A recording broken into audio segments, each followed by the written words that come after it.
Next question, and we are moving towards next set also. If a bullet of mass 5 gram moving with velocity of 100 meter per second penetrates the wooden block up to 6 centimeter, then the average force imposed by the bullet on the block is. So as you know, with every new set थोड़ा सा simple से ही start होता है. So this is of course a simple question. You have a bullet which is penetrating into a wooden box.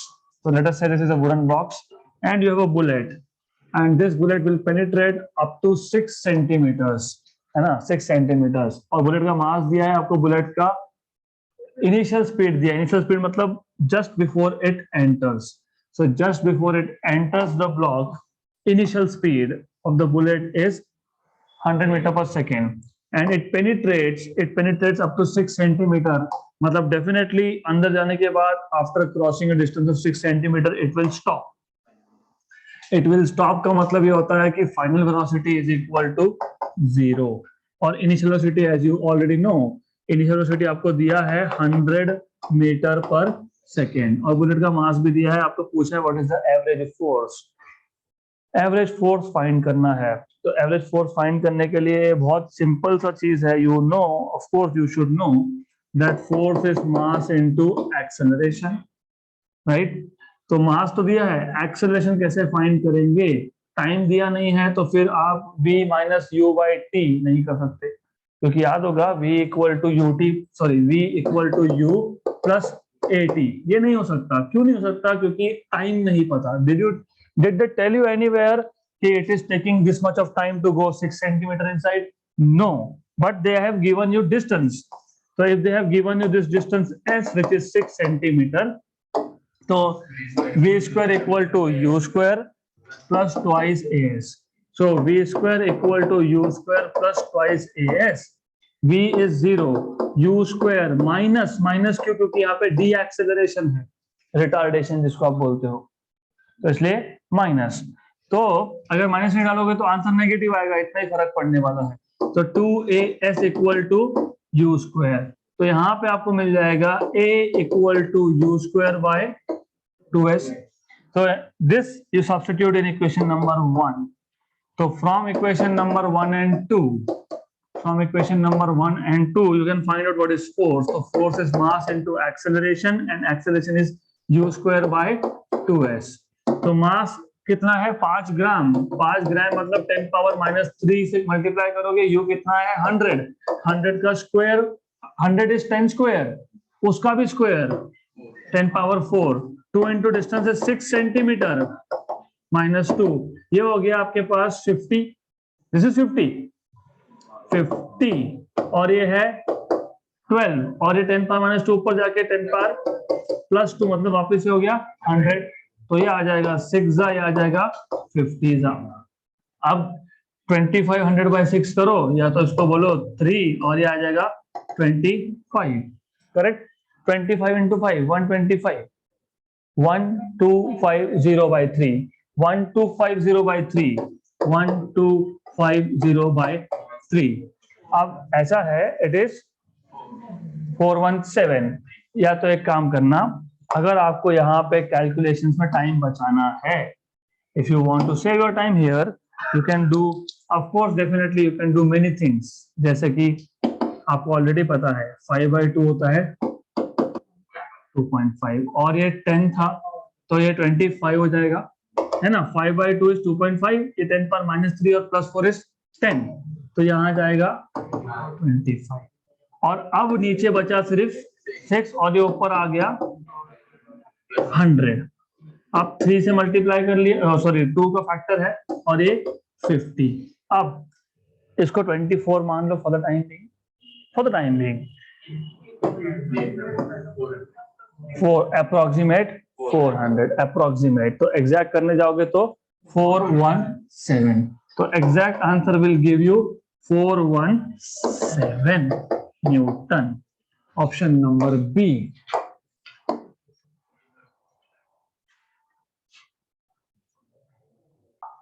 Next question. A mass 1 kg is suspended by a thread. It is lifted up with acceleration of 4.9 meter per second square. lowered with an acceleration of 4.9 metre पर second square, ratio of tension H. तो बहुत simple method बताता हूँ solve करने के लिए, just a minute. Of course you know, आपको पता है कि whenever a system is going up, tension is M G plus या minus plus A, right.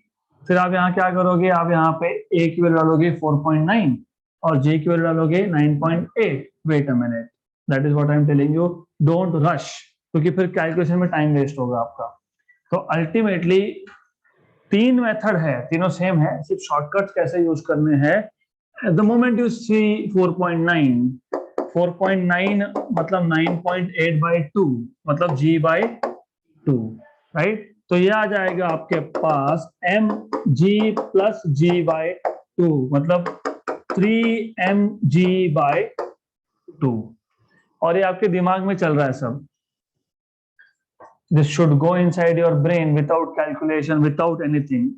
3:1 answer आएगा इसका। T2 सेकेंड केस में सिस्टम इज गोइंग डाउन, तो mg-a और वैल्यू सेम है a की 4.9, तो mg-g/2 मतलब mg/2, राइट। मतलब T1/T2 is 3mg/2 upon mg/2। Cancel 3:1। तो वेट अ मिनट, ये मेथड 2 था। मेथड 1 में आप g की वैल्यू डालोगे, a की वैल्यू डालोगे, दोनों को ऐड करोगे, T1 मिलेगा। फिर T2 में दोनों को सब्ट्रैक्ट करोगे, राइट। मेथड 2 में a की जगह पे g/2 डालोगे। मेथड नंबर 3 भी है और वो ज्यादा इजी है। अब आपको पता है, आपको क्या पता है कि टेंशन तो डिपेंड करेगा सिर्फ नेट एक्सेलरेशन पे, क्योंकि m तो कांस्टेंट है ना, मास तो कांस्टेंट ही है, 1 kg। तो सीधा सीधा लिख दो ना यहाँ पे। कैसे, क्या करना है, T1/T2 पहले केस में ऊपर जा रहा है g प्लस a, दूसरे केस में g माइनस है g plus a, you know it is g/2, g plus g/2 3g/2 और ये g/2, सीधा 3:1। तो ऐसा ज्यादा बेटर है। सो नेक्स्ट क्वेश्चन,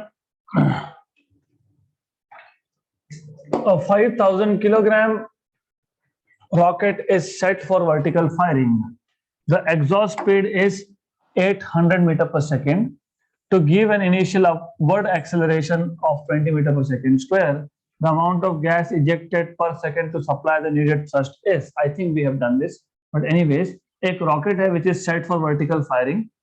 आपको exhaust speed मतलब आपको पता है रॉकेट का जो बेस होता है, मतलब लास्ट पार्ट नीचे, वहां से when you burn the fuel, gases are coming out, so gases are coming out, and यहाँ पे जो गैसेस इससे बाहर आएंगे, इसका जो स्पीड होगा इसको बोलते हैं एग्जॉस्ट स्पीड। एग्जॉस्ट स्पीड आपको दिया है, मतलब वेलोसिटी दिया है कांस्टेंट 800 मीटर पर सेकेंड। आपको टोटल मास दिया है रॉकेट का 5,000। To give an initial upward acceleration of upward when anything goes up g plus a।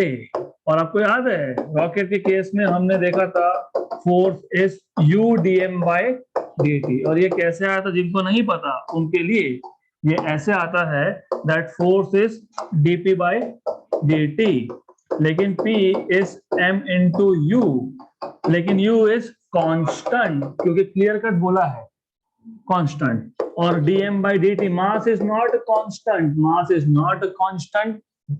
कैसे, पूछा ही आपको, वो है अमाउंट ऑफ गैस इजेक्टेड पर सेकेंड। तो देखो किलोग्राम पर सेकेंड, मतलब जब फ्यूल बर्न होगा तो फ्यूल बर्न होने के बाद गैस इजेक्शन होगा, तो how much is the gas ejected पर सेकेंड, मतलब क्या पूछा है, dm/dt।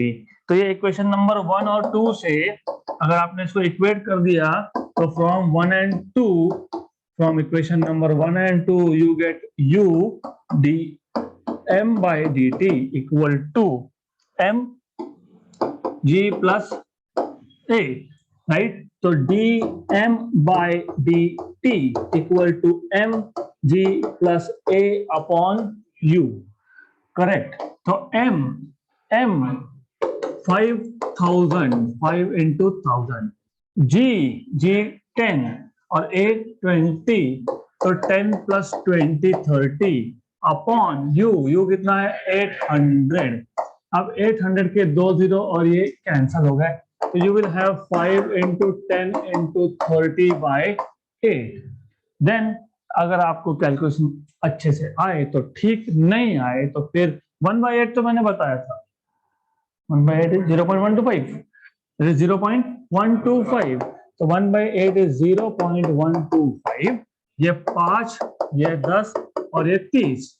एक काम करते हैं, ये दोनों जीरो इसको दे देते हैं, 12.5 into 5 into 3। अब 12.5 into 5 62.5 पक्का। 62.5 into 3 187.5, 187.5 बराबर ना। 62.5 into 3 है ना 60, अरे बराबर है, यस। तो 187.5 किलोग्राम पर सेकेंड। तो option number B is what you will get.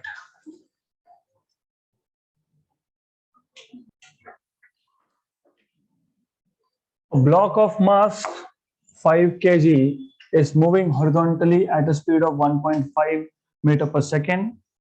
A perpendicular force of 5 Newton acts on it for 4 seconds. What will be the distance of the block from the point where the force started acting? तो पहले question समझ लो। You have a block of mass 5 kg. So let's take some block of mass. So we have a block of mass 5 kg. Let's say ऐसा एक block है, is moving horizontally. So it is moving in horizontal direction. So let me draw horizontal table over here. So it is moving on this table, horizontally move हो रहा है ये, with a speed of 1.5 meter per second. तो you have to keep identifying parameters also. तो क्या क्या आपको बताया है, आपको मास बता दिया 5 किलोग्राम और initial direction of motion is x, क्योंकि मूविंग हॉरिजॉन्टली। तो इनिशियल वेलोसिटी का सिर्फ x कंपोनेंट है और कितना है वो 1.5 मीटर पर second. A perpendicular force is applied, perpendicular मतलब x को परपेंडिकुलर फोर्स मतलब y, तो a perpendicular force is applied. तो यहाँ पे कहीं पे मैं इस पॉइंट को मार्क कर देता हूँ, right. A perpendicular force of 5 Newton is applied onto it for 4 seconds, right? What will be the distance of the block from the point where the force started acting? तो force started acting at let us say point O। तो क्या होगा, ये object ऐसे जा रहा था, फिर यहाँ पे फोर्स एक्ट हुआ, तो it will go now in this direction. Why? क्योंकि force was perpendicular to the direction of motion, मतलब इट वाज अलोंग y। तो initially object was moving along straight line, 1D motion. After the application of force, it starts moving in 2D, क्योंकि x और y plane में move होगा, तो ये it will start moving along x and y plane। तो ये y हो गया, ये x है। और आपको पूछा है what is the distance from the point of application, मतलब इस point से यहाँ तक, let us say this is P point, तो what is this distance OP, ऐसा पूछा है आपको, right? Clear? Good? ऐसा ही होता है ना, समथिंग इज मूविंग और आपने नीचे से उसको फोर्स अप्लाई किया, तो it start moving in this plane, X Y plane, यहाँ पे हमारे अकॉर्डिंग एक्स वाई प्लेन। तो आपको पूछा क्या है, आपको पूछा है डिस्टेंस। What is distance? या तो डिस्टेंस फॉर्मूला यूज करो या फिर डिस्प्लेसमेंट निकालो और उसका मैग्नीट्यूड फाइंड करो। तो अगर आपको याद होगा डिस्प्लेसमेंट एस, इसका magnitude x component square plus y component square. आप इसको x square plus y square भी बोल सकते हो, ठीक है, बट मैंने जानबूझ के sx और sy लिखा है। क्यों? क्योंकि s देखते से एक इक्वेशन याद आता है, कौन सा? s equal to ut plus 1/2 at square. मतलब सबसे पहले आप ये sx फाइंड करोगे और फिर आप ये sy फाइंड करोगे। और sx और sy कैसे फाइंड करोगे? Sx equal to uxt plus 1/2 axt square. Ux is 1.5, time is 4 that is 6 metre और ax तो 0 ही है। क्यों 0 है? कहाँ पे बोला है क्या? देखो पहले क्या बोला है कि ये कांस्टेंट स्पीड के साथ मूव हो रहा था एक्स डायरेक्शन में, तो एक्स डायरेक्शन में एक्सेलेरेशन था क्या? नहीं था। फिर फोर्स कौन सा डायरेक्शन में अप्लाई हुआ? वर्टिकल। वर्टिकल मतलब वाई में। एक्स में अप्लाई हुआ क्या? नहीं। तो जिस डायरेक्शन में फोर्स नहीं होता उस डायरेक्शन में एक्सेलरेशन भी नहीं होता, तो एक्स कितना था? 0। ये हो गया आपका एक्स कंपोनेंट एस एक्स। अब S Y equal to U Y T plus 1/2 A Y T square. इस केस में यू वाई इज 0 क्योंकि initially the object was moving only along X direction, तो इसमें यू वाई 0 है। S Y equal to 0/2 A. अरे A तो पता नहीं, पता है ना? Force upon mass, F equal to M A, तो A equal to F upon. हाँ लेकिन कौन सा फोर्स? Y component. वैसे है ही only Y by the way, क्योंकि बताया है force is only along Y upon M into T square. हाँ, what is force? 5। What is mass? 5। और टी कितना है? 4 का स्क्वायर तो 16। तो ठीक है, 4 का square cancel and cancel, 16/2 is 8। Answer 10 आएगा। कैसे 10? 6 और 8 स्क्वायर रूट के अंदर और स्क्वायर। 6 स्क्वायर 36, 8 स्क्वायर 64, उसका स्क्वायर रूट कितना? 10। तो आपको यहीं पे मिल गया, this is under root of 6 square plus 8 square that is under root of 100 that is 10 metre. तो 10 मीटर आंसर में कहीं तो दिखना चाहिए, option number A.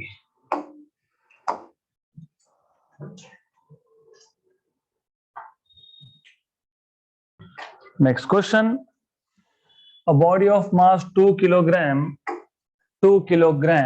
has initial velocity of 3 meter per second along OE some direction OE, मैं इसको horizontal ले लूंगा। It is subjected to a force of 4 Newton in a direction perpendicular to OE, मतलब सेम, सिर्फ x axis को OE बोला है और यहाँ पे OE को परपेंडिकुलर जो है that is force, मतलब 4 Newton का force. The distance of the body from O after 4 seconds will be. तो अब some shortcuts and some tricks that you need to know. पर ये पूरा का पूरा पहले आपके ब्रेन में एक सिनेरियो बनना चाहिए, तब शॉर्टकट होता है। S equal to, remember question पढ़ते पढ़ते ही एक क्वेश्चन खत्म हो गया था। S equal to S X square plus S Y square. As I'm telling you, कि क्वेश्चन पढ़ते पढ़ते ही खत्म हो गया था। Why? Because now at least you know कि x was the original direction, मतलब सीधा सीधा ux t, इसमें ax आएगा नहीं आएगा, क्योंकि ux t plus 1/ax, ax is 0. Force is perpendicular to OE x लिया है तो force is along y, plus इसमें uy नहीं आएगा, sy equal to uyt plus 1/2 ay। यहाँ पे ऑफ कोर्स uy नहीं आएगा तो सिर्फ आएगा a y t स्क्वायर, लेकिन a y is f y by m और t स्क्वायर का स्क्वायर। ये 16 आता है कैसे? You see, that's what I say, always look at number. f is 4, m is 2, 2 2 नीचे, ऊपर 4 गया, टाइम 4 है, 4 का स्क्वायर 16, राइट? तो ये 16 का स्क्वायर बन जाएगा। और ये तो सीधा सीधा 3 × 4 12, 12 स्क्वायर 144, 16 स्क्वायर 256, दोनों को ऐड किया 400, 400 का रूट 20, डन। तो ये क्वेश्चन जो था ये ओरल क्वेश्चन था। This was oral without use of pen paper और एनीथिंग। यू जस्ट नीड, मैं वापस बता रहा हूं, just stop hurrying after writing equations now. देखो ऐसा है, क्वेश्चन पढ़ते पढ़ते आपको समझ में आया कि एक डायरेक्शन के अलोंग बॉडी मूव हो रहा है, एक्स मान लेते हैं। अब एक्स मान लेते हैं और फोर्स कहां लग रहा है? परपेंडिकुलर टू OE, मतलब एक्स को परपेंडिकुलर मतलब वाई, मतलब एस एक्स फाइंड करेंगे तो उसमें ux t आएगा। ux 3 दिया है, t 4 दिया है, 3 × 4 12, पहला टर्म 12, 12 का स्क्वायर 12 स्क्वायर, राइट? दूसरे में uy तो आएगा नहीं क्योंकि uy 0 था, क्या आएगा? Half ay t square. ay is force upon mass, force is 4 upon mass is 2, 4/2 is 2, लेकिन नीचे भी 2 है वहां पे, 2 कैंसल, तो आपको ये जो टर्म है 1/2 Fy/m ये देगा 1, तो अब बचेगा क्या, t का स्क्वायर, t कितना 4, 4 स्क्वायर 16, 16 का और एक स्क्वायर 12 स्क्वायर और 16 स्क्वायर, जैसे आप 6 स्क्वायर और 8 स्क्वायर, 6 स्क्वायर एंड 8 स्क्वायर इसका एडिशन 100 होता है, वैसे 12 स्क्वायर और 16 स्क्वायर डबल, लेकिन वो 100 और वो 400, there is difference, okay right, 4 times होता है बेसिकली वो, तो 400 का रूट आएगा 20, मतलब आप ऐसा बोल सकते हो कि 6 का 12 और 8 का 16, तो फाइनल आंसर का डबल 10 का 20, तो this is how you are supposed to solve this question. Next question, question number 7.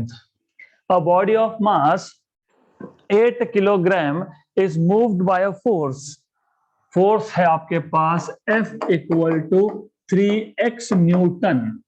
3x, where x is distance covered, मतलब force the function of distance. तो याद है आपके 3 टाइप के फोर्सेस देखे थे हमने, वेरिएबल फोर्स, एक था टाइम डिपेंडेंट जो हमने कल सॉल्व किया क्वेश्चन, उस पे कल या परसों वो एक ग्राफ था, राइट, मतलब एनीवेज, फिर एक था वेलोसिटी डिपेंडेंट जो आगे आएगा विस्कोसिटी, 12th में आएगा वो, इन मैकेनिकल प्रॉपर्टीज ऑफ फ्लूइड्स. फिर तीसरा था पोजीशन डिपेंडेंट, तो ये पोजीशन डिपेंडेंट फोर्स है, तो it is changing with position, अगर x इक्वल टू 0 डालोगे ओरिजिन पे 0 फोर्स, 1 डालोगे तो 3, राइट. सो आगे बोला है where x is the distance covered, initial position is x equal to 2 metre, क्योंकि इनिशियल 0 हो तो फोर्स लगेगा ही नहीं, इसलिए इनिशियल पोजीशन क्या है 2 and the final position is 10, the initial speed is 0, तो इनके अकॉर्डिंग इनिशियल पोजीशन है 2 मीटर, फाइनल पोजीशन है 10 मीटर, इनिशियल स्पीड है 0 मीटर पर सेकेंड, तो u बोलो या इसको u1 बोलो, डजंट मैटर, और आपको फाइनल स्पीड पूछा है, फाइनल स्पीड पूछा है, तो फाइनल स्पीड, अब नॉर्मली हम हमेशा काइनेमेटिक्स के इक्वेशन ही सोचते रहते हैं, v equal to U plus A T, right, u तो पता है 0 है, a पता नहीं लेकिन फोर्स पता है, लेकिन फोर्स पता नहीं क्योंकि फोर्स ये x पे डिपेंड करता है, ये वैल्यू नहीं है, जब वैल्यू दी हो तो directly a is f/m, right, तो आपको f वैल्यू नहीं, f आपको फंक्शन दिया है, और ऊपर से मास, ठीक है मास दिया है, लेकिन anyways you can not solve this, good, और ऊपर से वो जो आप लिखते हो वो कांस्टेंट फोर्स के लिए होता है, do you remember F/m is for constant force, यहाँ पे फोर्स कांस्टेंट है क्या, नहीं, फोर्स वेरिएबल मतलब ए भी वेरिएबल, जब वेरिएबल फोर्स हो तो इंटीग्रेशन से सॉल्व करना पड़ता है, this is what you need to know. तो F equal to ma, a equal to F/m is only when force is constant.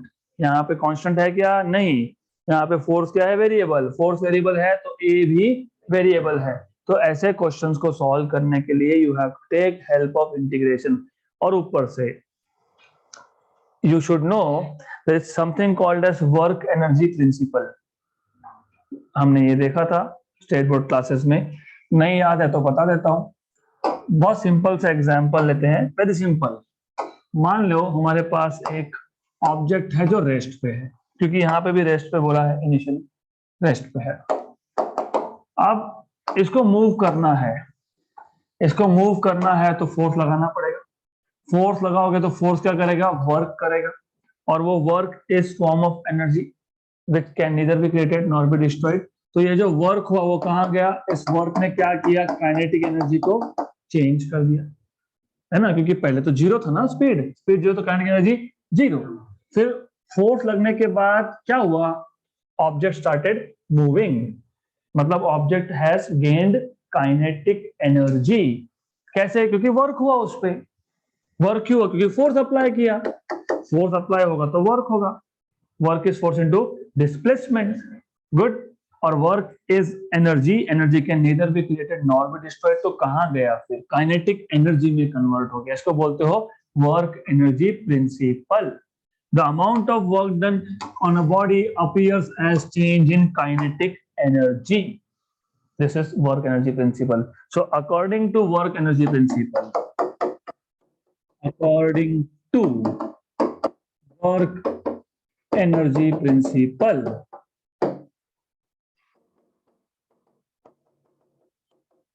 Work done appears as change in kinetic energy, और work done आप लिख देते हो directly force into displacement, जो यहाँ नहीं चलेगा क्योंकि यहाँ पे पहली बात तो वेरिएबल फोर्स है, तो इंटीग्रेट करते हैं कहां से, तो इनिशियल पोजीशन से फाइनल पोजीशन तक, और ये लिखते हैं final kinetic energy minus initial kinetic energy.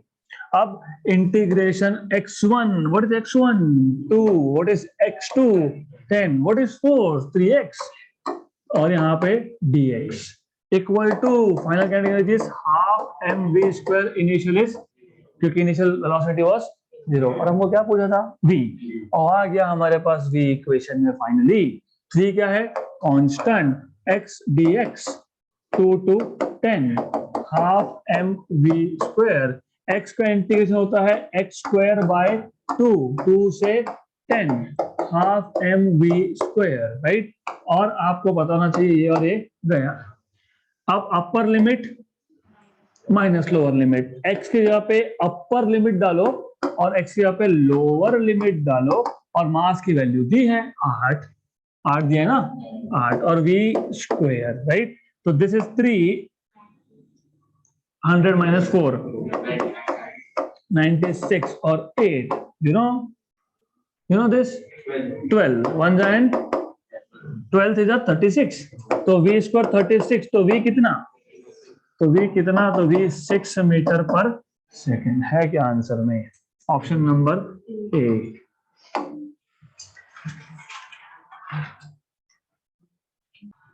Next question, two forces with equal magnitude F, very good, F1 equal to F2 equal to F, act on a body together, very good, simultaneously, and the resultant has magnitude of F by 3.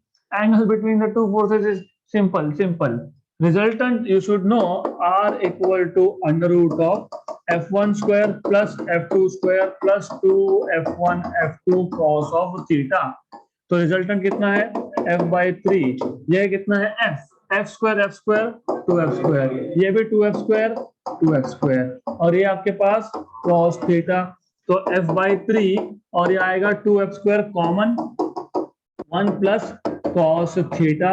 अब आपको square करना है तो square कर लो, नहीं तो फिर 1 plus cos theta का फॉर्मूला पता होना चाहिए 2 sin स्क्वायर थीटा बाय 2, तो हम क्या करेंगे स्क्वायर कर लेंगे, f square by 9 equal to 2f square 1 plus cos theta, तो f स्क्वायर गया, 1 by 18 equal to 1 plus cos theta, therefore cos theta is 1 by 18 minus 1, that is minus 17 by 18, therefore theta is equal to cos inverse of minus 17 by 18, option number A, done. That's it for today.